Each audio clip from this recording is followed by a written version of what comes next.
the book of Judges serves as a mirror. We read the book of Judges, and I encourage you to dive in it during the week, recognizing that it's like holding a mirror up to ourselves. The book of Judges reveals that our hearts have certain appetites. And if we're not diligent and on top of those appetites, we are just as prone as a people of Israel to chase after other gods. We are just as prone to get ourselves not only in physical and emotional trouble, but even more detrimental spiritual trouble. And so it reflects on our hearts, and yet the book of Judges also reveals God's faithfulness. That even in the midst of a faithless people, God remains faithful.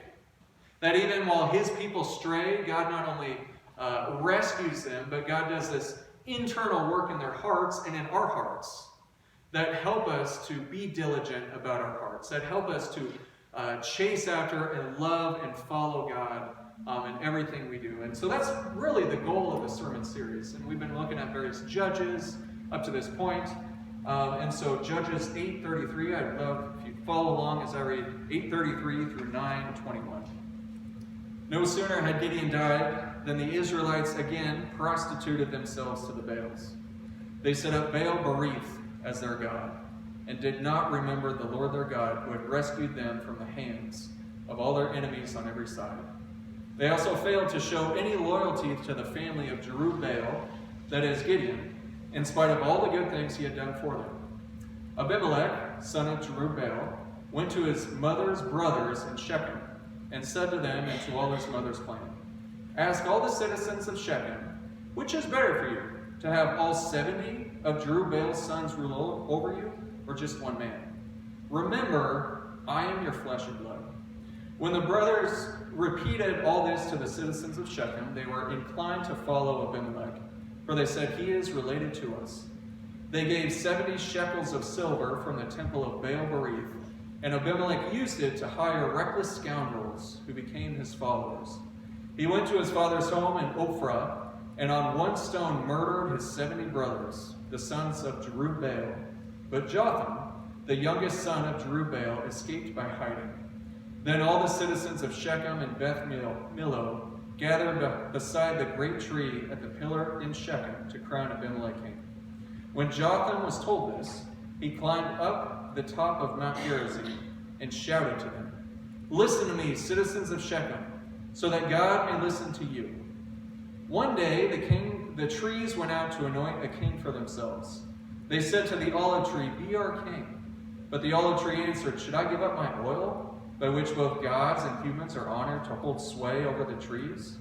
Next the trees went to the fig tree and said, "Come and be our king." But the fig tree replied, "Should I give up my fruit, so good and sweet to hold sway over the trees?" Then the trees said to the vine, "Come and be our god." But the vine answered, "Should I give up my wine, which cheers both gods and humans, to hold sway over the trees?"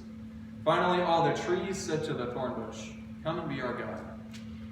And the thorn bush said to the trees, "If you really want to anoint me king over you, come and take refuge in my shade. But if not, then let fire come out of the thorn bush and consume the cedars of Lebanon." Have you acted honorably and in good faith by making Abimelech king? Have you been fair to Jerubbaal and his family? Have you treated him as he deserves? Remember that my father fought for you and risked his life to rescue you from the hand of Midian. But today you have revolted against my father's family. You have murdered his 70 sons on a single stone, and have made Abimelech, the son of his female slave, king over the citizens of Shechem, because he's related to you. So have you acted honorably and in good faith toward Jerubbaal and his family today? If you have, may Abimelech be your joy. May you be his too. But if you have not, let fire come out from Abimelech and consume you, the citizens of Shechem and Beth Millo. And let fire come out from you, the citizens of Shechem and Beth Millo, and consume Abimelech. Then Jotham fled, escaping to Beer, and he lived there because he was afraid of his brother Abimelech. This, brothers and sisters, is the word of the Lord. Praise be to God. So the 20th century journalist by the name of William Shire wrote a lot of stories, and there towards the end of his life, upon his retirement, he wrote a memoir of his life. And in this memoir, in this particular section, he was reflecting on a political rally he once attended. And at this rally, he was reflecting on a speech given by this rising political star. And within the memoir, he said this, that the words that this political star was uttering and the thoughts he expressed often seemed to me as ridiculous. But that week, I began to comprehend that it did not matter as much what he said, but how he said it. His communication with his audience was uncanny. He established a rapport almost immediately and deepened and intensified it as he went on with his speech, holding them complete in his spell. In such a state, it seemed to me that they easily believed anything he said, even the most foolish nonsense. Over the years, as I listened to scores of his speeches, I would pause in my own mind to claim, what utter rubbish is this? What brazen lies? And then I'd look around at the audience, and his listeners were laughing up every word as if it were utter truth. The rising political star William Shar was referring to was a man named Adolf Hitler. And he reflected that it wasn't what Adolf said, but how he said it. And he had this way about him that could just kind of capture the hearts of the Germans, of the German listeners. And in ways, what William said, reflect on us how it's amazing how easily people will enthrone someone to be their king.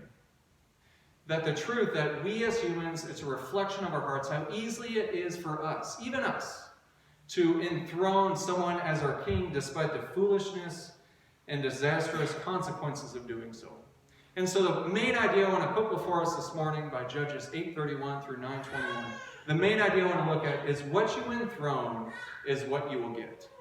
What you enthrone is what you will get. And that's exactly what we see as we dive into the text. We see last week that Gideon God used by sending him and a small army to defeat the Midianites.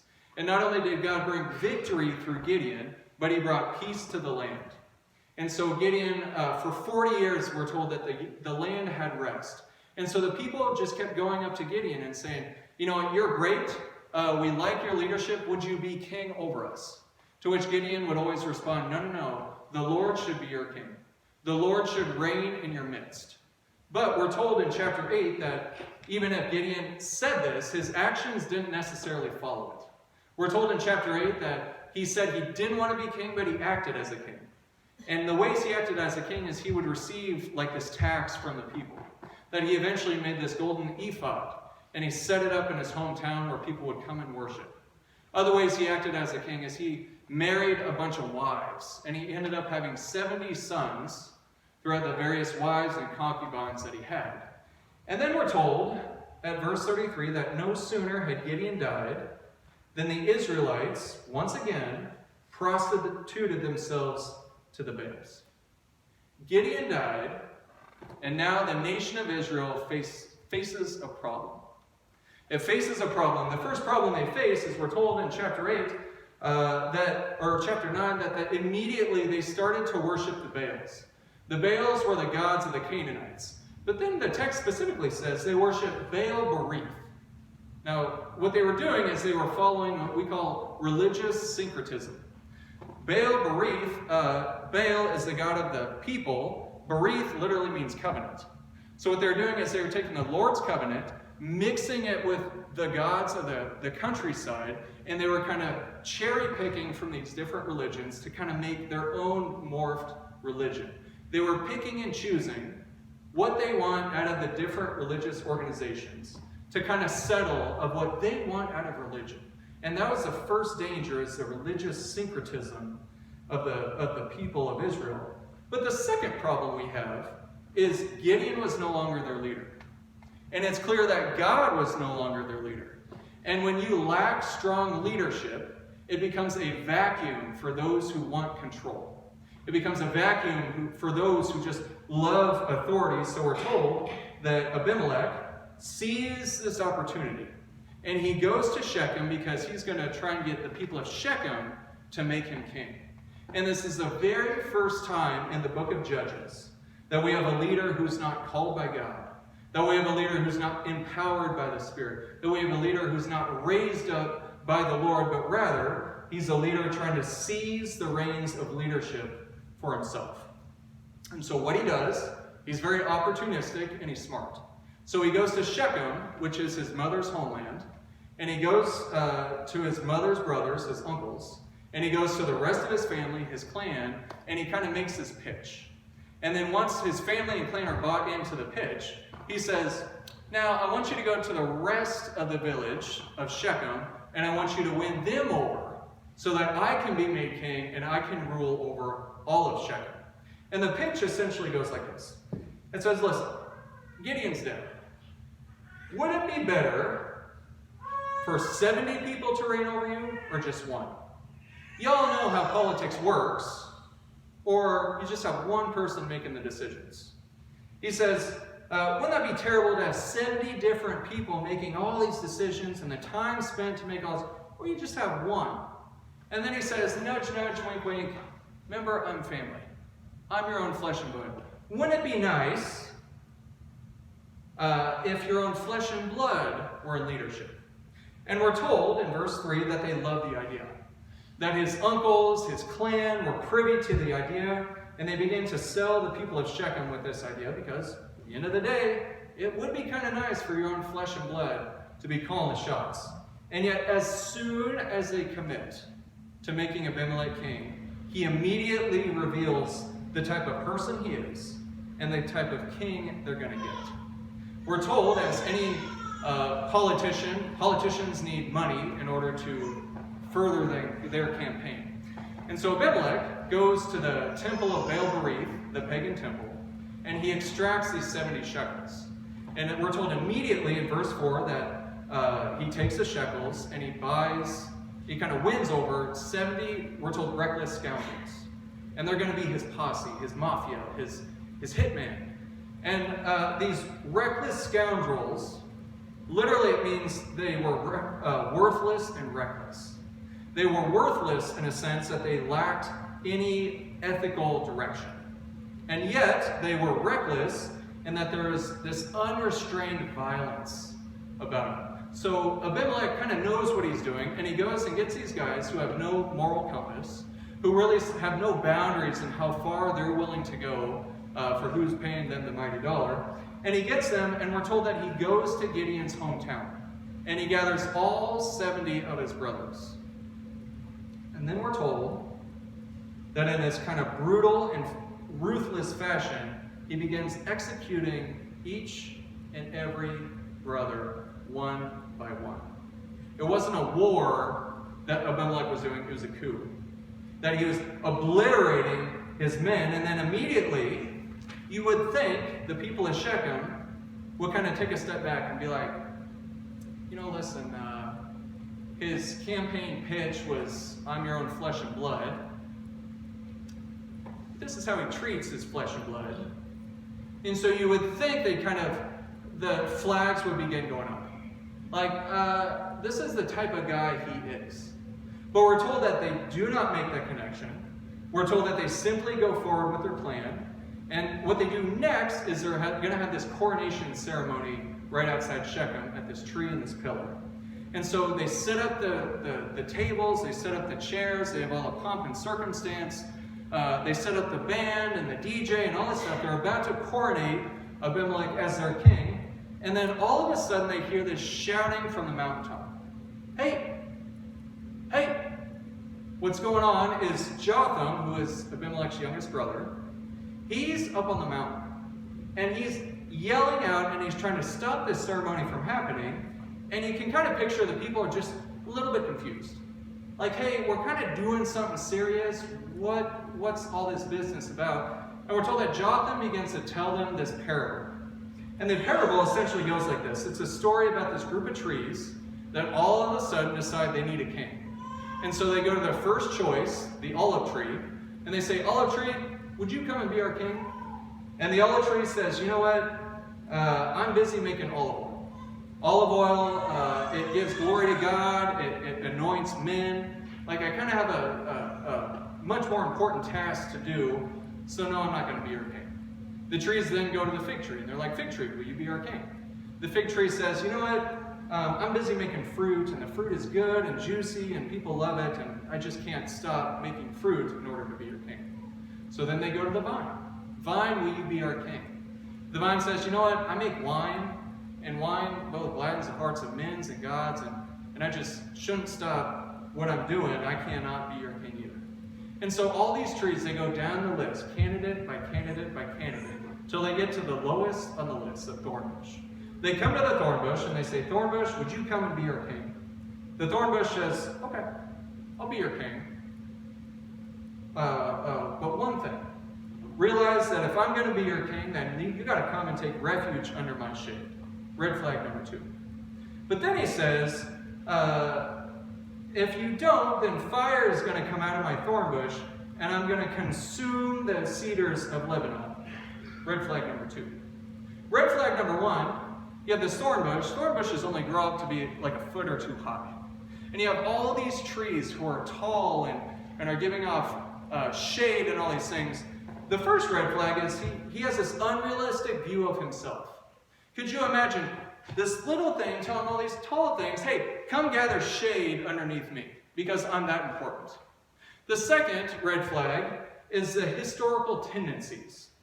Now, a thorn bush in the desert of Palestine, because of the heat and the sun, because they're so dry, thorn bushes actually can spontaneously combust. So historically speaking, this thorn bush was known to catch fire. You would think kind of what he's viewing himself of importance, you would think because of his history that these trees would kind of be like, maybe we might rethink this.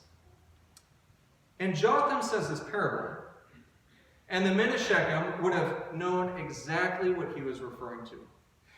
Essentially, the point of the parable is this: be careful who you make king, because what you enthrone is what you will get. Be careful who you make king, because what you enthrone is what you will get. Essentially, Jotham is saying this: you're about to make Abimelech your king, but I need you to know that all of this just stinks. That the whole thing came about because of manipulative nepotism. That this whole thing came about and was financed through 70 shekels of a pagan temple. That this whole thing came about and was cleared out and made possible because you executed all the other contenders of the throne. And don't think that because Abimelech has acted this way, that after he's made king, he's going to act any different. Because what you enthrone is what you will get. And so I'm just giving you a fair warning. If you want Abimelech to be your king, then you're going to get Abimelech as your king. Choose your king wisely, because what you enthrone is what you will get. What you enthrone is what you will get. And how true is that even today? What you enthrone is what you will get. We know that politically.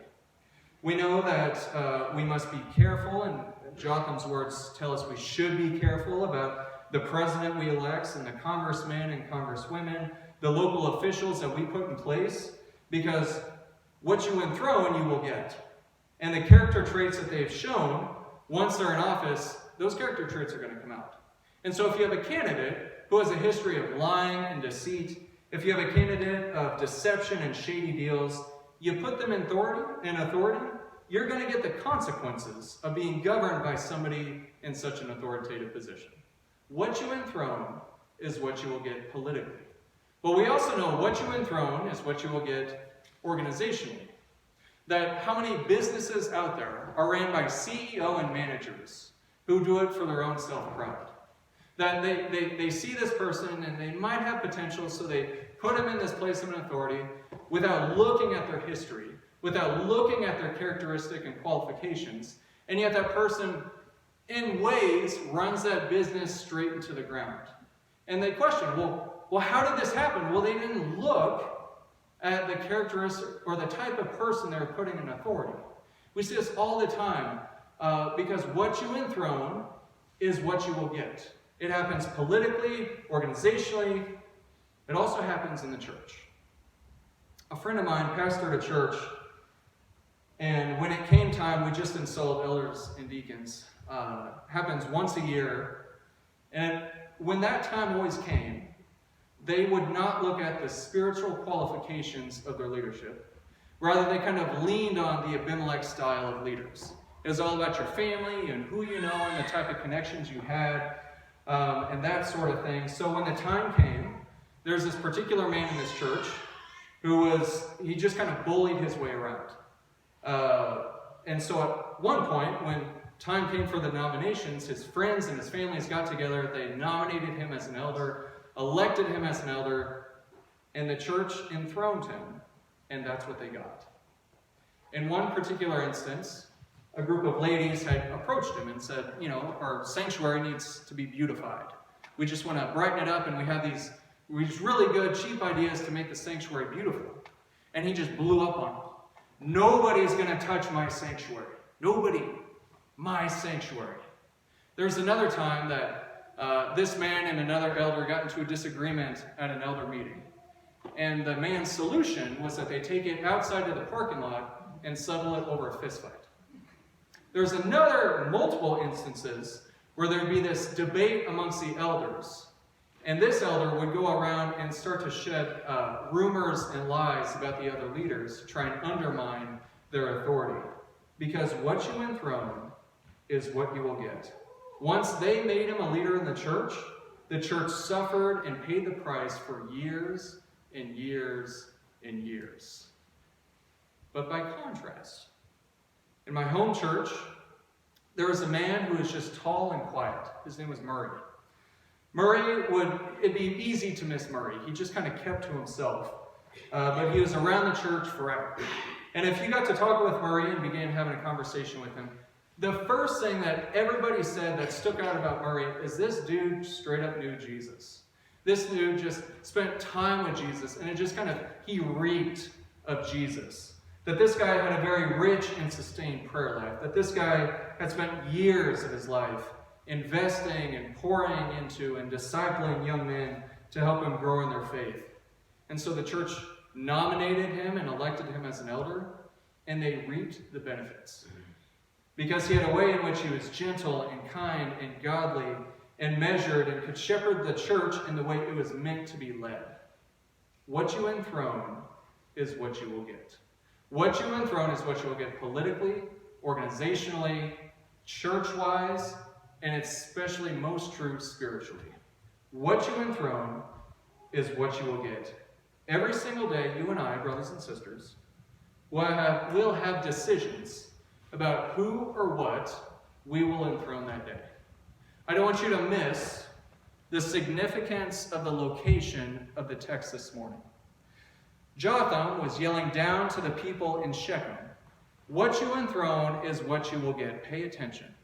Now, Shechem, we're told hundreds of years earlier, was the exact location that Joshua, as he brought the Israelites into the land, we're told at the end of Joshua, he gathered Israel together, and he said in Joshua 24:15, choose this day whom you will serve.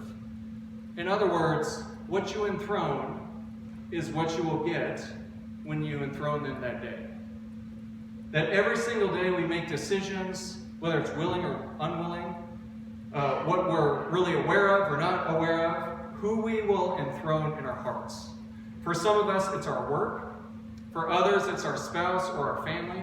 For others, it might be our possessions, or others, even a sense of control. What we enthrone is what we will get.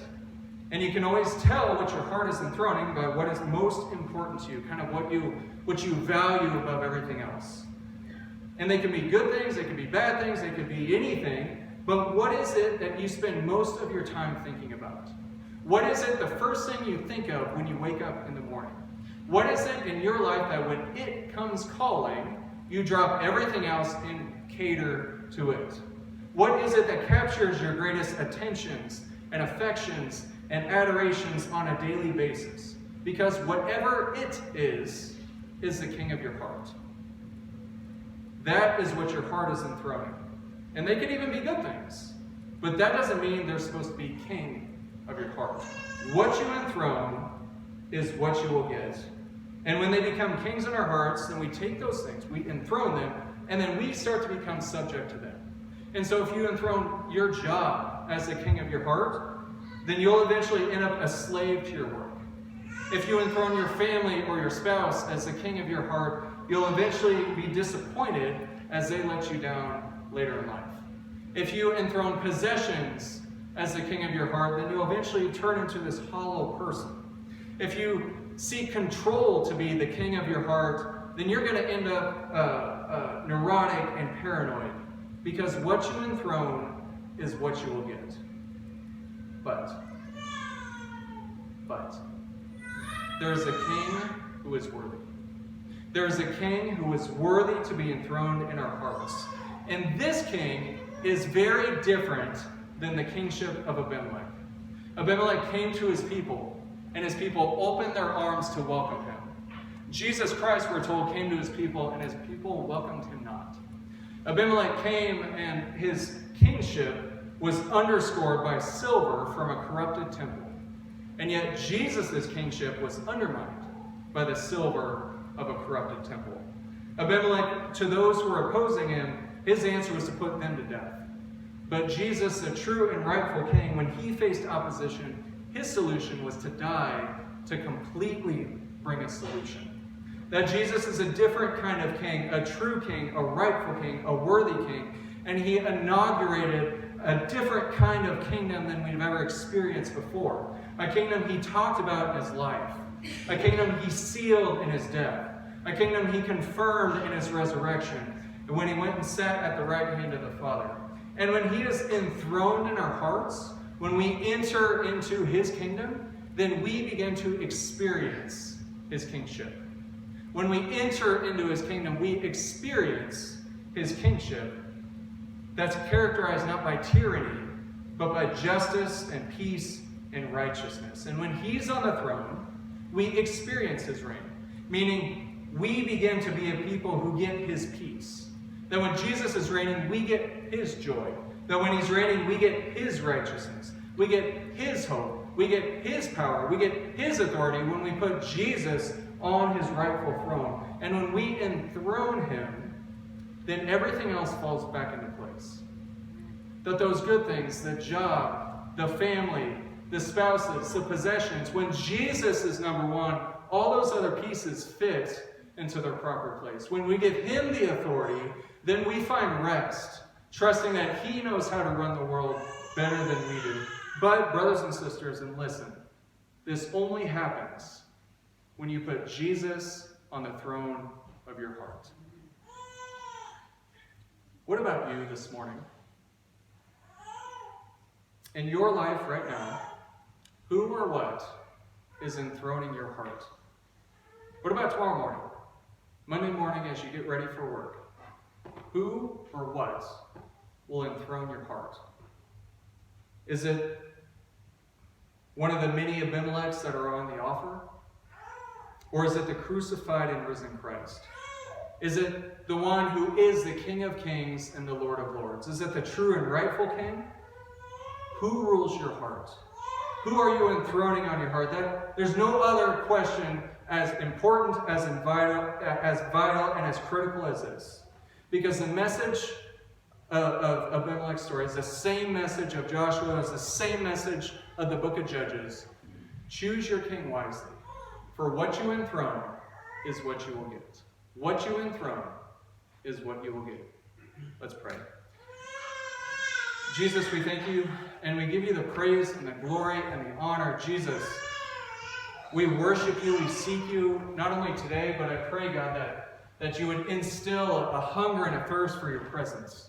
Jesus, I pray that you'd open our minds and our eyes to behold your glory and your kingship.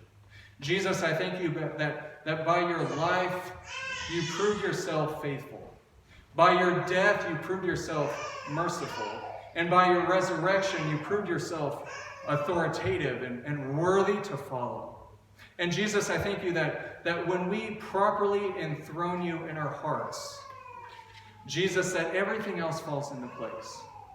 That our greatest concerns, our greatest worries, our greatest anxieties, we can give to you. And Jesus, we can receive back your power and your rightness. And so, God, I pray that you would help each and every one of us this morning to question of our own hearts, what are we enthroning? And God, if it's not you, I pray that you'd convict us in such a way that we would desire more of you, Jesus, in our lives. And I thank you for the message of what you enthrone is what you will get. We thank you for your love and grace. We lift up all these things for your glory. In the name of Jesus we pray. Amen.